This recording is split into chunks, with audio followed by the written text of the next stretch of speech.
আমাদের সকলের প্রাণের প্রিয় ছোট্ট বন্ধুরা, খেলতে খেলতে লেখাপড়া, পড়তে পড়তে খেলার আজকের আসরে তোমাদের প্রত্যেককে স্বাগত।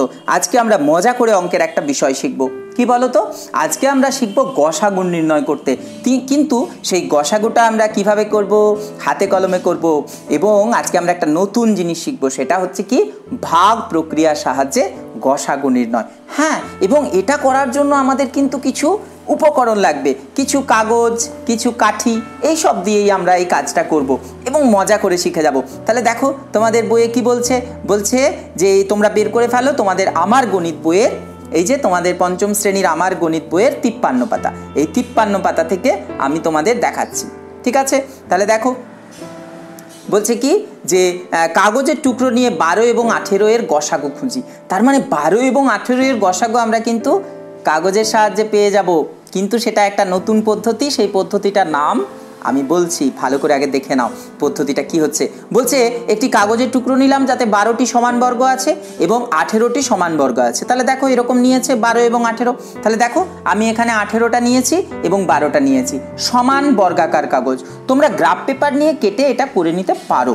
আমরা তো আগে তোমাদের বলেছি যে কোন গণিতের এই বিষয়গুলো আমরা কিসের সাহায্যে বুঝবো, আমরা কাঠির সাহায্যে বুঝবো, আমরা কার্ডের সাহায্যে বুঝবো, এগুলো তো তোমাদের বলেছি। তো দেখো আমি একটা কথা তোমাদের বলে দিই বন্ধুরা এই প্রসঙ্গে, তোমাদের এই বইয়ে কিন্তু এই যে বিষয়গুলো আছে এগুলো কিন্তু আমি এমনি পরপর লিখিয়ে দেওয়াই যায়, কিন্তু তা নয়, এগুলো তোমাদের পড়ে বুঝতে হবে। না বুঝলে তোমার অঙ্কের ভিতটা কি করে মজবুত হবে বলো? তো চলো আমরা শুরু করি। তাহলে বলছে যে লম্বা টুকরোর ওপর ছোট টুকরো বসিয়ে কেটে নিলাম ও পেলাম। তাহলে দেখো এটা হচ্ছে লম্বা টুকরো আর এটা ছোট টুকরো। তাহলে এর ওপর বসিয়ে যদি তুমি কেটে নাও, কতটা পড়ে থাকবে? এই বাড়তিটা পড়ে থাকবে। এই বাড়তিটা কত বন্ধুরা? দেখো বাড়তিটা তুমি দেখতে পাচ্ছ, 1 2 3 4 5 6, 6টা টুকরো। এটা হচ্ছে বাড়তি। হ্যাঁ, এরপর এই যে টুকরোটা 12 টুকরো, সেইটা থেকে আবার এই টুকরোটা যদি আমরা কেটে বাদ দিই, এইরকম সমান একটা টুকরো কেটে বাদ দিই, তাহলে আমরা আবার পেয়ে যাব 6। তাহলে এইখান থেকে আমরা বুঝতে পারি যে এটা আসলে 6 হচ্ছে 12 এবং 18-র গরিষ্ঠ সাধারণ গুণনীয়ক।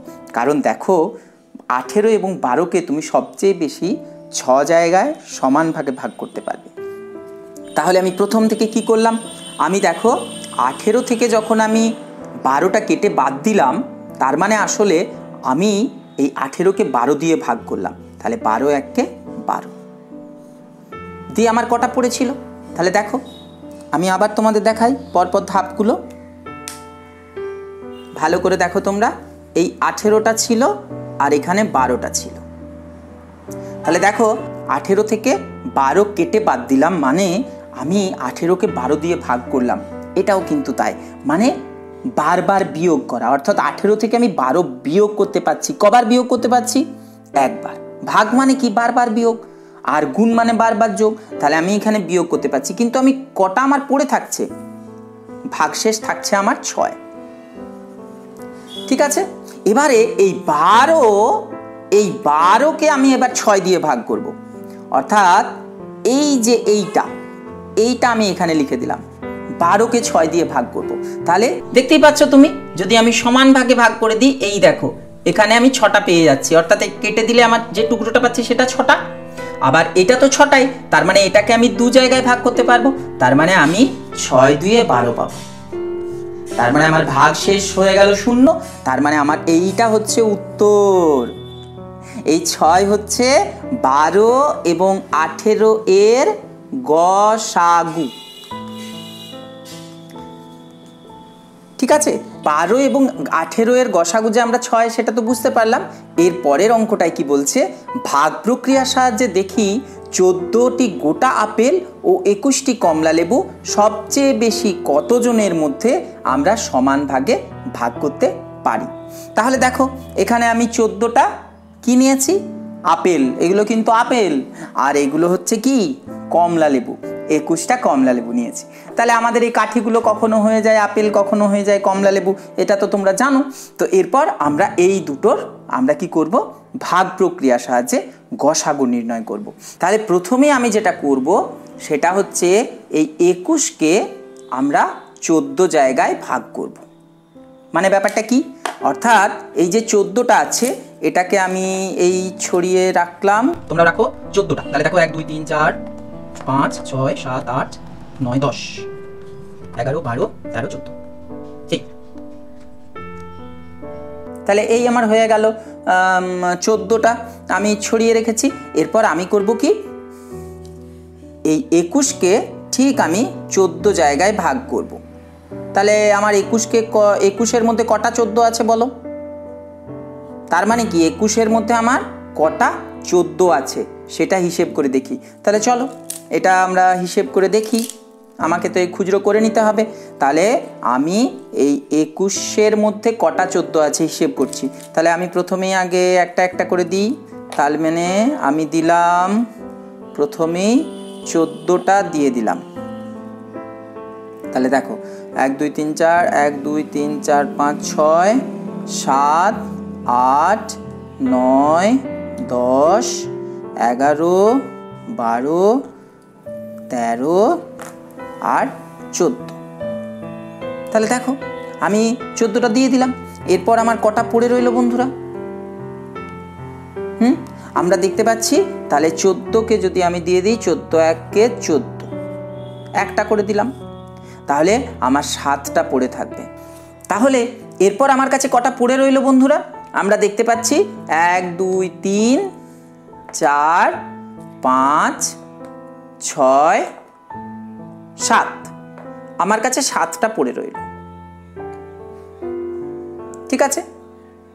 তাহলে দেখো এতক্ষণ পর্যন্ত আমি ব্যাপারটা কি করলাম, ভাগ প্রক্রিয়ার সাহায্যে গসাগুর জন্য আমরা যেটা করলাম, আমরা 21টাকে 14 জায়গায় ভাগ করেছি, দিয়ে আমি দেখতে পেয়েছি একটা করে পেয়েছি, একটা করে দিয়েছি। দেখো এখানে 14 আছে, এই দেখো এখানে 14 আছে, এখানেও 14 আছে, ঠিক আছে। আর আমার 7টা পড়ে আছে, এখানে 7। এরপর আমি কি করব, এই 14টাকে অর্থাৎ এইটাকে, বা এটাও বলতে পারো এই 14টাকে আমি আবার 7 জায়গায় ভাগ করব। দেখি তো, তাহলে আমি 14কে 7 জায়গায় ভাগ করব। তাহলে এই 14টাকে আমি নিয়ে নিলাম। চলো তাহলে তোমরাও নিয়ে ফেলো, এই 14টা নিয়ে ফেলো। তাহলে আমি দেখি এরপর এই যে আমার 7টা আছে, 1 2 3 4 5 6 7, 7টাকে আমি এই 14কে আমি 7 জায়গায় ভাগ করতে পারি কিনা। তাহলে আমি দেখি একটা করে দিই। তাহলে আমি দেখতে পাচ্ছি 7 1 7 দিলাম, 7 2 বুঝতেই পারছি 14 হয়ে যাবে। তার মানে দেখো বন্ধুরা, এই দেখো 7 2 আমার হয়ে গেল 14। তার মানে আমি 14কে কিন্তু 7টা জায়গায় ভাগ করতে পারলাম। কটা করে পেলাম? 2টো করে। তাহলে 7 2 14, আমার ভাগফল হয়ে গেল 0। তাহলে এই 7টা হচ্ছে, এই যে 7টা হচ্ছে আমার গরিষ্ঠ সাধারণ গুণনীয়ক। অর্থাৎ তুমি দেখো বন্ধুরা, আমরা 14টা, ভালো করে দেখো, 14টা তোমাদের এখানে বলেছি কি আপেল এবং 21টা কমলা লেবু। এখানে তো মোট 21টা আছে, এগুলো মোট 21টা। তাহলে এই যে 7 আর এখানে 14 21, তাহলে 14টা আপেল এবং 21টা কমলা লেবু আমরা সবচেয়ে বেশি কতজনের মধ্যে ভাগ করতে পারি? 7 জনের মধ্যে ভাগ করতে পারি। তাহলে এই হচ্ছে ভাগ প্রক্রিয়ার সাহায্যে গসাগু। কেমন লাগলো বলো? দেখতে পাচ্ছ তো বিষয়টা কতটা সোজা যদি আমরা হাতে কলমে করি। তাহলে চলো বন্ধুরা, আমরা তোমাদের বইয়ে যে এই দেখো এখানে কিন্তু এইটা করতে বলা হয়েছে। তাহলে এরপর তোমাদের ভাগ প্রক্রিয়ার সাহায্যে আরও কতগুলো গসাগু নির্ণয় করার কথা বলা আছে। আমরা তাহলে চলো প্রথমেই বার করি 7 এবং 6। এই 7 এবং 6-এর গসাগু আমরা ভাগ প্রক্রিয়ার সাহায্যে বের করতে পারি কিনা তোমাদের দেখাই। তাহলে আমাকে প্রথমেই কটা নিতে হবে? 7টা এবং 6টা। 7টা নিলাম, 6টা নিলাম। তাহলে এরপর আমাকে কি করতে হবে? এই আমাকে 7কে কি করতে হবে? 6 দিয়ে ভাগ করতে হবে। দেখো 6 1 6, অর্থাৎ দেখো এই যে আমি 7টাকে, তোমরা দেখতেই পাচ্ছ, এই 7টাকে যদি আমরা 6 জায়গায় রাখি বন্ধুরা, তাহলে আমরা দেখতে পাচ্ছি এই তো দেখো, এই যে দেখো 6 দিয়ে ভাগ মানে 7-এর মধ্যে কটা 6 আছে? একটা 6 আছে, আর কত পড়ে থাকছে 1। তাহলে এই 1 হচ্ছে আমার ভাগ শেষ। এবার এই 6কে আমি একজনকে দিয়ে দিতে পারি, 6কে সবাইকে আমি একটাই দিয়ে দিতে পারি। তাহলে এখানে আমি 6 লিখলাম। তাহলে দেখো 1 6 6, এই একজনের মধ্যে আমি 6টা দিয়ে দিতে পারি, একজনকে আমি সব 6টা দিয়ে দিতে পারি। তাহলে এইখানে আমার উত্তর হচ্ছে 1। তাহলে এই হচ্ছে ভাগ প্রক্রিয়ার সাহায্যে গসাগু। আরও যদি অসুবিধা হয় চলো আমরা পরেরটায় যাই, পরের উদাহরণে তোমাদের দেখিয়ে দিই। আশা করি এর পরের উদাহরণটা দেখে নিলে তোমাদের একদম ক্লিয়ার হয়ে যাবে। সেখানে তোমাদের পরের অঙ্কটায় বলছে কি, দেখো বলছে 9 এবং 12, দেখো তোমাদের বলছে 9 এবং 12 এর আমরা গসাগু নির্ণয় করি। তাহলে প্রথমে আমরা নেব 9টা, 9 এবং 12। তাহলে 9 এবং 12 গসাগু নির্ণয় করতে হবে। তাহলে আমি কি করছি না, আমি প্রথমে এই 9টা নিচ্ছি।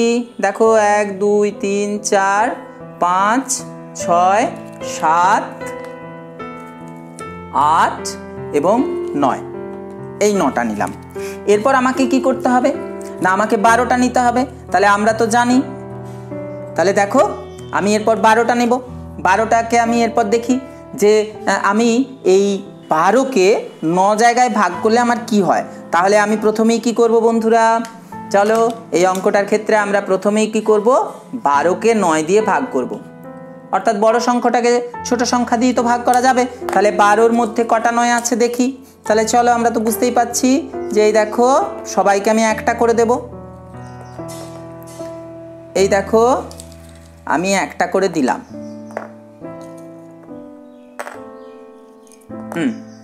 9 1-কে 9। এবার আমার পড়ে রইল 3টে। এই যে 3টে আমার পড়ে আছে, এই 3টে আমি কি করতে পারবো না, ভাগ করতে পারলাম না। তার মানে এটা আমার ভাগ শেষ। তাহলে দেখো 9 1-কে 9 বিয়োগ হয়ে আমার পড়ে রইল 3। এরপরে আমি কি করব, এই 9কে আমি 3 জায়গায় ভাগ করতে পারি কিনা দেখে নিই। তাহলে এই 9কে আমি 3 জায়গায় ভাগ করতে পারি কিনা। তাহলে চলো, এই তো 3 জায়গা। তাহলে 3 জায়গার মধ্যে 9টা আমার ভাগ করা যাবে কিনা দেখি। এই তো দেখি, 3 1-কে 3, 3 2-এ 6, 3 3-এ 9, ব্যাস হয়ে গেল। তাহলে আমার ভাগ করা গেল। তাহলে আমি এরপর 9কে 3 দিয়ে ভাগ করে দিলাম, আমার 3টে করে উত্তর হলো 3 3-এ 9। তাহলে ব্যাস, এই দেখো এই 3টা হচ্ছে আমার উত্তর। তাহলে দেখো তুমি সবচেয়ে বেশি 3 জনের মধ্যে 9 এবং 12কে সমান ভাগে ভাগ করতে পারবে। এই হচ্ছে ভাগ প্রক্রিয়ার সাহায্যে গসাগু। তাহলে আমরা আজকে ভাগ প্রক্রিয়ার সাহায্যে গসাগু বুঝে গেলাম। তোমরা এরপর ঝটপট এই ভাগ প্রক্রিয়ার সাহায্যে গসাগু দিয়ে তোমাদের যে অঙ্কগুলো দেওয়া আছে সেগুলো তোমরা ঝটপট বের করে ফেলো। আমি তোমাদের আরেকটা দেখাই। এরপর বন্ধুরা চলো আমরা 10 এবং 18 এর গসাগু নির্ণয় করি ভাগ প্রক্রিয়ার সাহায্যে। 10 এবং 18, তাহলে প্রথমে কি করতে হবে না, আমাকে 18কে 10 জায়গায় ভাগ করতে হবে। তাহলে আমি এই যে 10 নিয়েছি, তোমরা তো জানো যে এগুলো আমরা এইভাবে করব।